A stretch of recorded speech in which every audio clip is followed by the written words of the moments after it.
तो खेसारी लाल यादव के नेपाल है तैयार भव्य शो के लिए, क्या फैंस आप लोग नहीं है तैयार?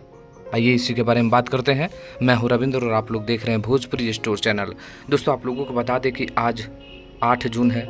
आपको याद होगा कि आज से 2 महीने पहले ही से इसका काफ़ी प्रचार इसका हो रहा है कि खेसारी लाल यादव नेपाल आ रहे हैं। दोस्तों आप लोगों को बता दें कि 8 जून को खेसारी लाल यादव नेपाल आ रहे हैं, यानी बस कुछ ही देर में, जिसका भव्य पिक्चर मैं आप लोगों को नेपाल से दिखा रहा हूँ। वहाँ पर पूरी तरह से जो स्टेज है वो सज कर तैयार हो चुका है, जबकि टिकट काउंटर भी वहाँ खोल दिया गया है कि जो भी आना चाहते हैं, टिकट लेकर आना चाहते हैं, वो भी आकर एकदम राउंड टू राउंड आइए, लीजिए और जाइए, खेसारी लाल यादव का एंजॉय करिए। तो वहाँ से ये नई नई तस्वीर जो देखने को मिला, बीरगंज नेपाल में आज जो शो है वहाँ से ये नई नई तस्वीर निकल कर आया, तो मुझे लगा क्यों ना आप लोगों को भी दिखाना चाहिए। तो जो भी खेसारी लाल यादव के फैंस हैं, अगर आप लोग देखना चाहते हैं खेसारी लाल यादव को, तो जाइए और टिकट लीजिए और देखिए। इस वीडियो को भी लाइक करिए, शेयर करिए। मिलते हैं नेक्स्ट वीडियो में।